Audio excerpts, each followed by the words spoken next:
Hi guys, narito ang ika-131 na kabanata ng pagbalik sa nakaraan ng makapangyarihang mandirigma at strategies. Bago tayo magsimula, maraming salamat kay at Mario Shavinya sa pagbigay ng 50 spiritual stone. Tara at simulan na natin ang kwento. Natigilan siya sa mga nakikita. Sa isip niya, napunta ako rito ngayon dahil sa ideya ng sapilitang pag-aasawa. Ngayon na nakita ko na ang tunay na lakas ng sekta ng mga banal na balahibo, paano ko pa iyon maibabanggit? Hindi tayo maihahambing sa sekta ng mga banal na balahibo. Sabi ni Lu Piao, Gubei, narinig ko na nagpahayag si Long Yuyin. Kung hindi siya pakakasalan ng pinuno ng sekta, hindi na siya mag-aasawa pa sa buong buhay niya.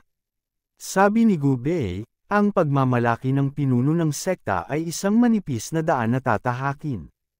Kaya naman hanggang ngayon ay nagdadalawang isip pa siya. Sabi ni Lu Piao, ang batang ito ay talagang naghahanap ng kamatayan.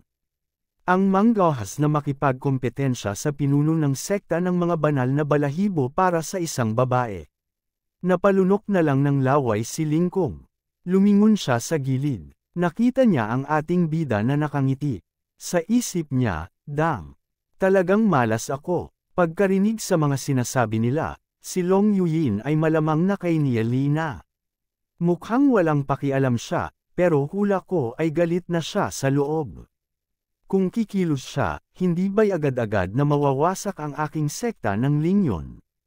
Sabi ni Lingkong na may paggalang, pinuno ng sekta niya. Hindi ko alam ang tungkol kay Miss Long at sa pinuno ng sekta.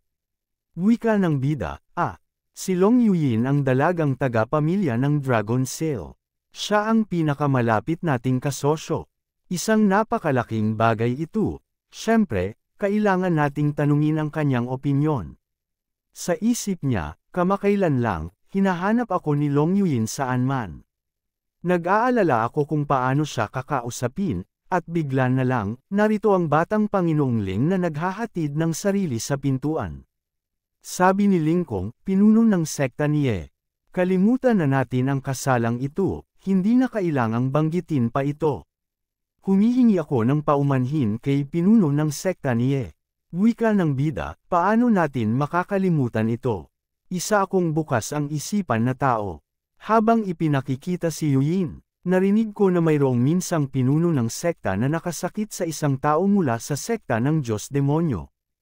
Kaya, humingi siya ng paumanhin, ang pinuno ng sekta ng Diyos Demonyo ay pumayag naman.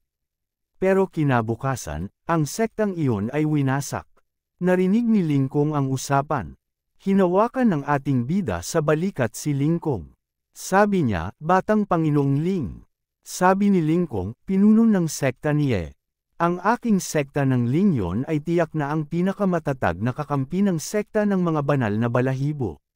Hanggat ang pinuno ng sekta niya ang nag-uutos, kahit na umakyat pa sa bundok ng mga kutsilyo o bumaba sa dagat ng apoy, ang aking sekta ng Lingyon ay hindi mag-aatubili. Wika ng bida, hindi yan ang pinag-uusapan ko.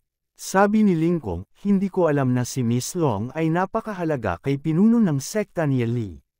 Sa ganoong kaso, si Lingkong ay hindi na mangangahas na magkaroon ng anumang hindi angkop na pag-iisip. Wika ng bida, pero, dagdag pa ni Lingkong, ang lahat sa aking sekta ng Lingyon ay handang sumunod sa mga utos ni pinuno ng sekta niya. Wika ng bida, kung gayon, ang tungkol sa pag-atake sa sekta ng Diyos Demonyo ng sama-sama. Patuloy na nag-iisip si Lingkong ng kung ano-ano. Sabi ni Lingkong, hanggat ang pinuno ng sekta ang nag-uutos, ang aking sekta ng Lingyon ay handang sumunod. Wika ng bida, kung ang batang Panginoong Ling ay handang tumulong, mas maganda iyon. Hanggat ang sekta ng Lingyon ay handang sumunod sa aking sekta ng mga banal na balahibo, ang aking sekta ng mga banal na balahibo ay tiyak na hindi kayo sasaktan. Sabi ni Lingkong, salamat, pinuno ng sekta niya. Sa isip niya, ang hindi lang pagpapahirap sa amin ay sapat na. Wika ng bida, narinig ko na ang sekta ng Lingyon ay kamakailan lang ay nakaranas ng ilang problema. Sabi ni Lingkong, isang maliit na problema, hindi na kailangang abalahin pa si pinuno ng sekta ni Ye. Wika ng bida, dahil ang sekta ng Lingyon ay isang subordinate sect ng aking sekta ng mga banal na balahibo. Bilang pinuno ng sekta, paano ko hahayaang mangyari yun at manunood lang? Ang aking sekta ng mga banal na balahibo ay may maraming eksperto. Kung hindi man natin masolusyonan ang mga problema ng ating subordinate sects, paano pa tayo magkakaroon ng respeto sa iba? Lupiao, kumuha ka ng 2 eksperto sa Martial Ancestor Realm at 500 Peak Dragon Realm experts papunta sa sekta ng Lingyon. Reaksyon ni Lupiao, sa isip ni Lingkong, sa dami ng mga eksperto, hindi ba't nilalayo nilang puksain ang aking sekta ng Lingyon? Sabi ni Lingkong, pinuno ng sekta ni Ye. Kung mayroon man akong nagawang nakasakit sa inyo noon, patawarin niyo po ako, ang aking sekta ng Lingyon. Wika ng bida, hehe. Tutulungan ka namin, hindi para labanan kayo. Ang aking sekta ng mga banal na balahibo ay isang matuwid na sekta. Paano namin basta-basta pupuksain ng ibang sekta? Sa isip ni Lingkong, pupuksain ng aming sekta. Sabi niya mismo, wika ng bida, huwag kang mag-alala. Gayunpaman, magkakaroon ng maraming bagay sa hinaharap kung saan kakailanganin ko ang pakikipagtulungan ng batang Panginoong Ling. Agad sumang-ayon si Lingkong. Oo, syempre, wika ng bida, mula ngayon, ikaw ang mamamahala sa lahat ng gawain ng sekta ng Lingyon. Lupiao, tulungan din ang sekta ng Lingyon na ilipat ang lahat ng miyembro nito sa Myriad Dao Peak. Sabi ni Lupiao, naiintindihan ko. Sa isip ni Lingkong, Myriad Dao Peak. Hindi ba't ilang daang milya lang iyon? Ang mga tao ng sekta ng mga banal na balahibo ay maaaring makarating doon sa loob ng 2 araw. Hinawakan ng ating bida sa balikat si Lingkong. Wika ng bida, batang Panginoong Ling. Mag-aaway na tayo sa sekta ng Diyos Demonyo, at ang sekta ng Lingyon ay isang napakahalagang bahagi ng ating mga plano. Hanggat lumipat ka na sa Myriad Dao Peak, ang aming sekta ng mga banal na balahibo ay susuporta sa iyo anumang oras. Para rin ito sa kaligtasan ng sekta ng Lingyon. Sabi ni Lingkong, salamat, pinuno ng sekta ni Ye. Wika ng bida, okay, Lupiao, maghanda para umalis kasama ang batang Panginoong Ling. Sagot ni Lupiao, okay. Telepathy, wika ng bida, Lupiao. Mag-ingat sa inyong paglalakbay. Kahit na ang sekta ng Lingyon ay nasupil ng ating lakas, sila ay oportunista pa rin, hindi sila lubos na mapagkakatiwalaan. Telepathy, sabi ni Lupiao, kung gayon, bakit mo pa sila isinasama at inililipat sa Myriad Dao Peak? Sagot ng bida, huwag kang mag-alala.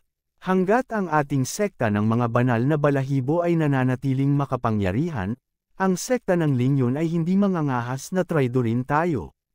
Mayroon akong sariling plano sa paglipat sa kanila sa Myriad Dao Peak. Ngumiti si Lupiao. Sabi niya, sige, fair na. Sabi ni Lingkong, oo, kapatid na Lupiao. Aalis na kami agad. Pinuno ng sekta ni Ye, magpapalam na kami.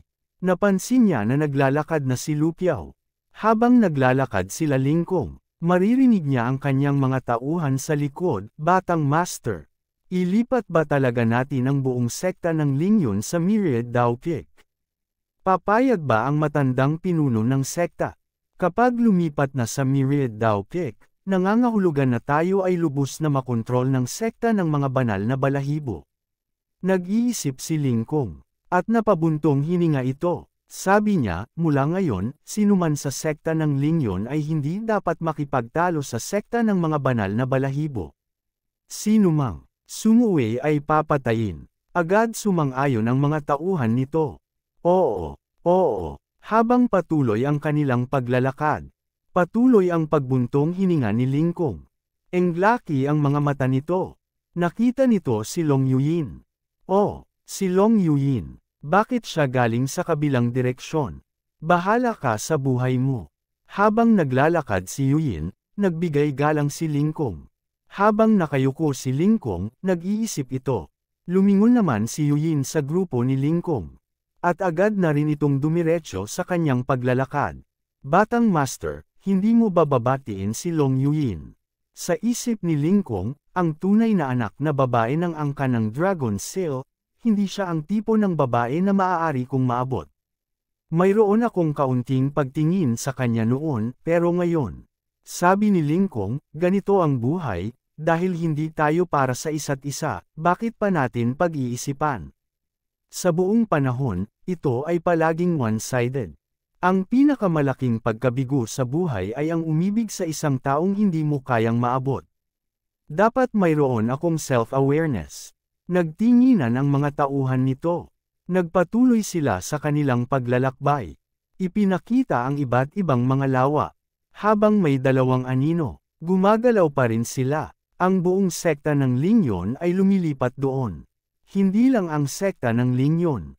Maraming sekta ang nasupil na ng sekta ng mga banal na balahibo. Ang mga disipulo ng sekta ng mga banal na balahibo ay maaaring hindi naisip na isang araw ang sekta ng mga banal na balahibo ay aabot sa ganitong taas. Sila ay naging ang hindi matatalo na mga lider ng matuwid na landas. Ipinakita ang isang bulkan na nababalutan ng mga kidlat. Makikita rin ang isang madilim na palasyo. Habang patuloy na lumilipad ang isang halimaw, makikita ang isang nilalang na nakaupo sa isang trono. Habang nakapikit, maririnig ang kakaibang tunog mula rito. Sabi ng nakaluhod na ito, Sect Master, natanggap lang namin ang impormasyon. Ang plano ni Long Tianming ay nabigo. Siya ay inaresto. Pero ang sekta ng mga banal na balahibo, dahil sa ilang kadahilanan, ay pumili ng isang hindi kilalang binata bilang pinuno ng sekta. Habang nakapikit ang pinuno ng sekta, dahan-dahan itong binuksan ang kanyang mga mata. Ito pala ang pinuno ng sekta ng Diyos Demonyo, Flame Spirit Warring Hierarch, 7 Stage Martial Ancestor Realm Expert. Wika ng pinuno ng sekta ng Diyos Demonyo, sinisiyasat mo na ba ang pinagmula ng binatang iyon? Sabi ng isang ito, ayon sa impormasyon, ang bagong pinuno ng sekta ng mga banal na balahibo ay galing sa maliit na mundo.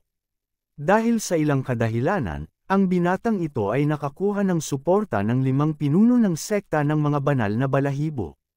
Bukod pa rito, ang sekta ng mga banal na balahibo ay kamakailan lang ay nagtipo ng 12 kalapit na sekta. At nagpadala pa ng 7 martial ancestor level experts. Reaksyon ng pinuno, 7 martial ancestors. Sinong pirma naman ito ng nakaluhod? Oo, tama po. Sabi pa ng nakaluhod, ang sekta ng mga banal na balahibo ay matagal nang nagkukulong, at nahihirapan kaming hanapin ang katotohanan. Nang lumabas sila sa pagkukulong, bigla na lang may napakaraming martial ancestor level experts, at napakaraming tao sa Dragon Dao Realm. Wika ng pinuno ng sekta ng Diyos Demonyo, ang binatang ito mula sa maliit na mundo ay kawili-wili. Sabi ng nakaluhod, hindi lang ang sekta ng mga banal na balahibo, kundi pati na rin ang ilang ibang sekta ng matuwid na landas ay kamakailan lang ay lumitaw na may mga bagong martial ancestors. Kapansin-pansin, ang mga sektang ito ay lahat ay nag-recruit ng mga disipulo mula sa maliit na mundo. Hinala ko na maaaring nakakuha sila ng ilang mga teknik mula sa maliit na mundo. May nagsalita na nakatago sa poste, sa 3,000 mundo ng Dragon Tomb Realm. Ang maliit na mundo ang pinakamisteryoso. Ito ay tinataka ng isang makapangyarihang nilalang, at ang mga tao lamang ng mundong ito ang maaaring pumasok at lumabas. Ito pala ang Blaze Void Warring Hierarch, Grand Elder ng sekta ng Diyos Demonyo, 5 Stage Martial Ancestor Realm Expert. Sabi ni Blaze Void, anuman, ang mga tagalabas ay hindi makakapasok. Ang maliit na mundo ay nagbunga ng ilang mga walang kapantay na eksperto noon. Kahit na sila ay nawala na, hindi sila dapat maliitin. Wika ng pinuno ng sekta ng Diyos Demonyo, ipadala si Zuan Mei at iba pa sa maliit na mundo upang siyasatin ang kanilang pinagmulan. Hanapin ang kanilang mga pinagmulan. Sabi ni Blaze Void, kumusta naman ang sekta ng mga banal na balahibo? Wika ng pinuno ng sekta ng Diyos-Demonyo, sa paglitaw ng napakaraming martial ancestor-level expert sa sekta ng mga banal na balahibo, mas matagal pa nating ipagpaliban ito, mas hindi maganda para sa atin. Pero, matagal na silang nagkukulong, at ngayon lang sila nagpapakita ng kanilang lakas. Ipinapakita nito na sila ay may sapat na kumpiyansa para harapin ang ating sekta ng Diyos-Demonyo. Kung magdedeklara tayo ng digmaan ng direkta, natatakot ako na hindi natin sila kakayanin. Sabi ni Blaze Void, napakagaling na plano ng pinuno ng sekta. Ngumiti ang pinuno ng sekta ng Diyos-Demonyo. Wika nito, ang sekta ng mga banal na balahibo ay maaaring pumili na magpatuloy sa pagpapalakas ng kanilang kapangyarihan sa pagkukulong, pero pinili nilang ipakita ang kanilang sarili ngayon. Pinatutunayan nito na sila ay sabik na gumawa ng ilang mga hakbang. Magsisiyasat muna tayo, pagkatapos. Iiulat ang bagay na ito sa Holy Demon Ancestral Land. Nakatingin lang si Blaze Void. Wika pa ng pinuno ng sekta ng Diyos-Demonyo, ang Holy Demon Ancestral Land ay tiyak na magpapadala ng mga tao, na mag-iiwan sa atin ng maraming pagsisikap. Sabi ni Blaze Void, ang pinuno ng sekta ay matalino. Sa isip ng nakaluhod, ang Holy Demon Ancestral Land ay kumokontrol sa lahat ng mga pangunahing masasamang sekta at nasa itaas ng lahat. Sa isip ni Blaze Void Hierarch, sa buong panahon, kahit na ang ating sekta ng Diyos-Demonyo ay sumuko sa kapangyarihan ng Holy Demon Ancestral Land, palihim tayong nagpapalakas ng ating kapangyarihan. Ang pinuno ng sekta ay hindi isang taong kontento sa pagsuko. Wika ng pinuno ng Demon God sekta. Sino ang ayaw maging hegemon ng isang henerasyon? Paano kaya papayag ang sect master, na nasa posisyon na ito, na sumunod sa iba? Sa isip ni Blaze Void Hierarch, ang pundasyon ng banal na demonyo ninuno lupain ay hindi masayad. Ngayon na sumikat ang Divine Feather Sect, perpekto itong gamitin upang suriin ang katotohanan ng banal na demonyo ninuno lupain. Sana lang hindi gumuho ang Divine Feather Sect sa unang hampas. Habang nagsasanay ang ating bida, wika ng bida, nag-e-ensayo ng Heavenly God Cultivation Technique, bagaman mabagal ang progreso, lumalakas ito habang tumatagal. Gamit ang aking karanasan sa pakikipaglaban mula sa aking nakaraang buhay at maraming kayamanan, hindi na ako hamak sa daw ng Dragon Realm. Kahit na makatagpo ko ang Martial Ancestor Realm, kahit na hindi ako ang kalaban, iligtas ko ang aking buhay. May liwanag na dumampi sa mukha ng ating bida. Wow, na lang siya. Misteryosong enerhiya ang pumupuno sa kapaligiran ng napakaraming milyang ilog at bundok na pintura. Si Goddess Yuyan. Kaya ito, ipinakita si Yuyan. Tinawag ni Yuyan ang ating bida. Nieli. Agad na lumapit ang ating bida dito. Wika ng bida. Ate Yuyan, ano pong problema? Saad ni Yuyan. Marami akong naalala, dahilan at bunga. Wika ng bida. Maraming bagay. Anong mga bagay? Ipinaliwanag ni Yuyan. Ang mga binhi ng aking nakaraang buhay, akala ko nakalimutan ko na. Ngunit ang mga alaalang iyon ay laging nakabaon sa aking isipan. Nieli, gusto mo bang bumalik sa maliit na mundo kasama ako? Wika ng bida, maliit na mundo, pero ang daanan doon ay hindi pa magbubukas sa loob ng ilang taon. Saad ni Yuyan, may paraan ako para masira ang selyo. Ngunit nangangahulugan iyon na ang maliit na mundo ay lubos na mabubuksan. Sa isip ng bida, masisira kaya ang selyo ng maliit na mundo? Saad ni Yuyan, hindi ko alam kung ito ay isang biyaya o isang sumpa. Reaksyon ng bida, wika ng bida, kahit hindi ko alam kung ano ang gusto ng Diyosa na gawin doon. Dahil nagawa mo na ang desisyong ito, sasamahan kita. Nagulat si Yuyan. Saan niya? Salamat, Nieli. Ikaw lang ang mapagkakatiwalaan ko ngayon. Wika ng bida. Ate Yuyan, sa isip niya, sa nakaraang buhay ko, nag-iisa rin ako, walang magawa, at walang nakakaunawa sa akin ng higit sa sarili ko. Buti na lang, may pagkakataon na akong magsimula ulit at may napakaraming kamag-anak at kaibigan. Kailangan kong protektahan ang lahat. Gumawa na naman ng damit si Yuyan gamit ang kanyang aura. At ayan na ang final product. Haha, saad ni Yuyan. Kung gusto mong bumalik sa maliit na mundo, maghintay ka man para sa susunod na pagbubukas ng maliit na mundo o sirain ang selyo ng maliit na mundo. Ngunit wala na tayong panahon para maghintay. Kailangan nating makuha ang bagay na iyon kaagad. Wika ng bida, pero paano sisirain ang selyo? Wala pa akong naririnig na ganoon dati. Saad ni Yuyan. Nia Lee, nakarinig ka na ba ng Godslayer Artifact? Patanong na sabi ng bida. Godslayer Artifact. Saad ni Yuyan. Tama, may dalawang Godslayer Artifact sa mundong ito, na umiiral na mula pa noong unang panahon at hindi ka pani-pani walang makapangyarihan.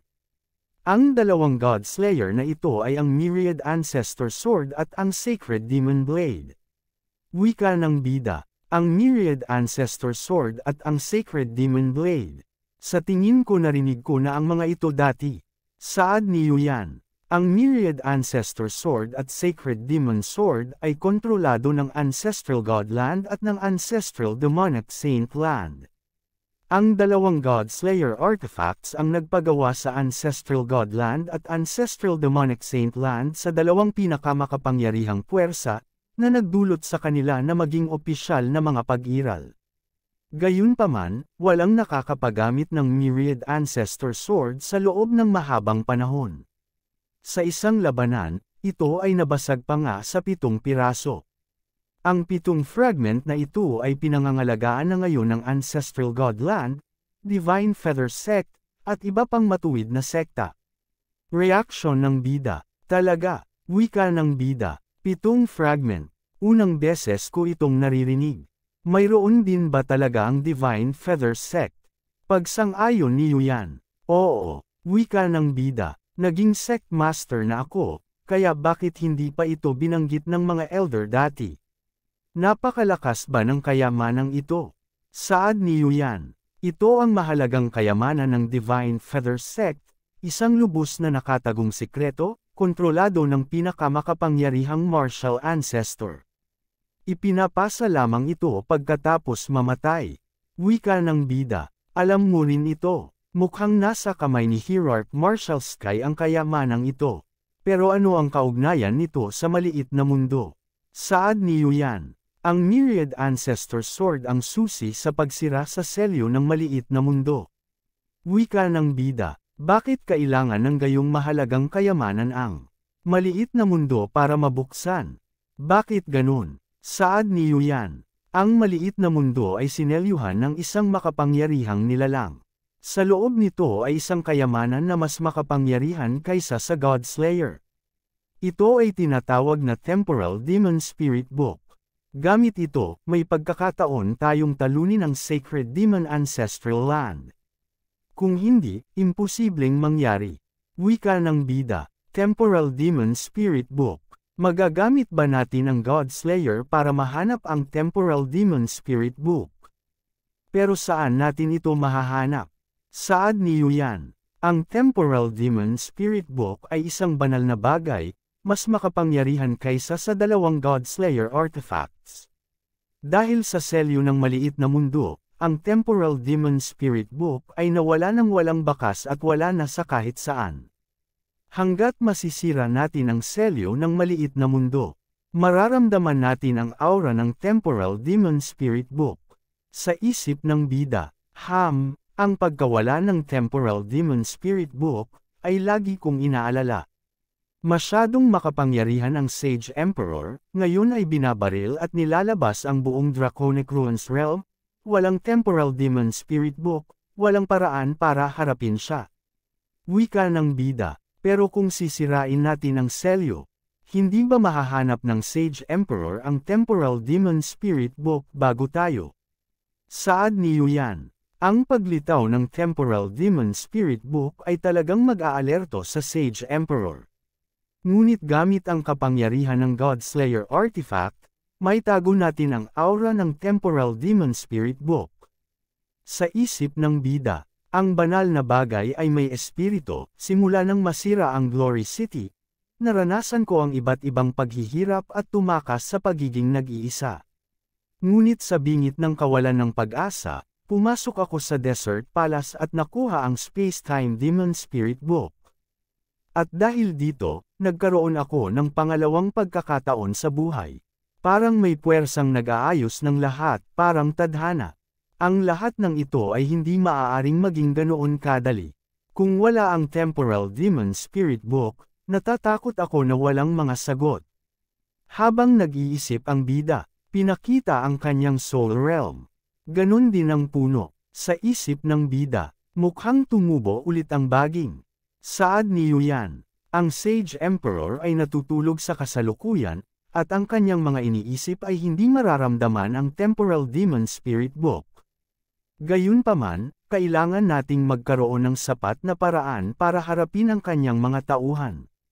Wika ng bida, may 6 na napaka-makapangyarihang banal na hayop sa ilalim ng Sage Emperor. Pinangangalagaan nila ang 8 disyerto na mga taluktok at binabantayan ang buong Draconic Ruins Realm. Kapag lumitaw ang 6 na hayop na ito, tiyak na hindi tayo ang kanilang mga kalaban. Buti na lang, ang mga bagay-bagay ng iba't ibang sekta ay hindi pa nakakaakit sa kanila. Habang nag-iisip si Yuyan na pabantong hininga ito. Wika ng bida, by the way, bago buksan ang maliit na mundo, kailangan kong pumunta sa isang lugar muna. Saad ni Yuyan, saan? Ngumiti lang ang ating bida. Hey, dam ako naman sa isang mabulaklak na lugar. Habang merong tumutugtog ng instrumento. May nagtatawanan na isang grupo.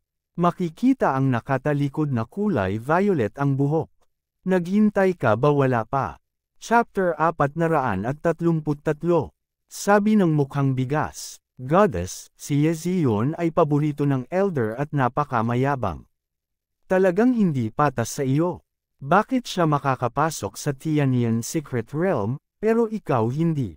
Saad ni Ninger, Ate Zuanyu, si Zion ay napili na makapasok sa Tianian Secret Realm dahil ang kanyang bloodline ay tumugma. Si Zion ay mabuting kaibigan ko, huwag kang magsabi ng ganoong mga bagay. Zion daw of the Dragon Realm. Sabi ng mukhang bigas, Goddess, nagiging tanga ka na. Itinuturing mo siyang kaibigan, pero itinuturing ka rin ba niya bilang isa? Tumayo si Ninger. Lumapit ito sa mukhang bigas. Saad ni Ninger, Ate Zuanyu, igalang mo ang iyong sarili. Ang walang kabuluhang chismis ay magpapababa lamang sa iyong katayuan. Ipinakita ang pangit ng mukha ng mukhang bigas. Sa isip nito, lagi na lang paborito ni Master si Xiao Ninger, at kamakailan ay nakakuha siya ng isang grupo ng elixirs. Pagkatapos ihandog ang mga ito sa Master, ang kanyang cultivation ay lubos na tumaas. Mas pinahahalagahan niya pa ito ngayon. Sa tabi ni Xiao Ninger, mayroong isang malaking grupo ng natitirang mga disipulo ng Heavenly Note Sect, na sila mismo ay may medyo reputasyon. At hindi lang si Xiao Ninger, si Yezion din ay pareho. Simula nang dumating siya sa sekta, ang kanyang cultivation ay tumaas din ng malaki. Kahit na si Xiao Ninger ay hindi kasing ganda ni Zion, pareho silang mahahalagang figure sa Heavenly Note Sect. Nasa Heavenly Note Sect na ako sa loob ng napakaraming taon, ngunit hindi ako kasing ganda ng mga batang babaeng ito nakakapasok lang sa sekta. Paano kaya mangyayari ito? Sa aking pang-aasar, si Xiao Ninger ay basta na lang hindi ito pinapansin, Wika ng mukhang bigas, Ate Ninger, baka masyadong harsh ako kanina. Pero iniisip ko talaga ang kalagayan mo. Sa madaling panahon, ang Young Master Shuming mula sa Wuxiang Divine Sect ay darating sa ating Heavenly Note Sect. Kailangan mong samantalahin ang pagkakataon. Si Young Master Shuming ay may mataas na talento at anak ng dating Sect Master ng Faceless Sect, tiyak na siya ang magiging susunod na Sect Master. Kung maging malapit ka sa kanya at gusto mong maging Sect Master ng Heavenly Note Sect, iyon ay isang hakbang pasulong. Ano ang pakialam ni Yezion sa kasong ito? Sa isip ng mukhang bigas. Hindi mo ba ginawa ang lahat ng ito dahil gusto mong maging sect master?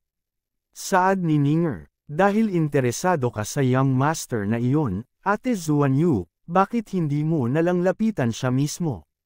Bakit mo pa ako isasali? Sa isip ng mukhang bigas. Nagpapanggap na banal. Hindi ako naniniwala na ikaw, Xiao Ninger, ay maaaring maging kalmado at hindi mag-alala sa posisyon ng sect master. May tumatakbo sabi nito, Ate Ninger, Ate Zuanyu. Nakuha lang namin ang balita na bukod sa Faceless Sect, ang Divine Feather Sect ay darating din.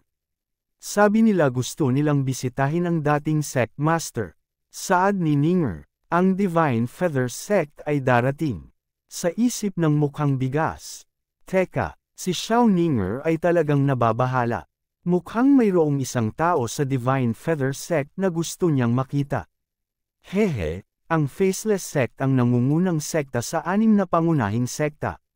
Si Young Master Shuming ay anak ng Sect Master.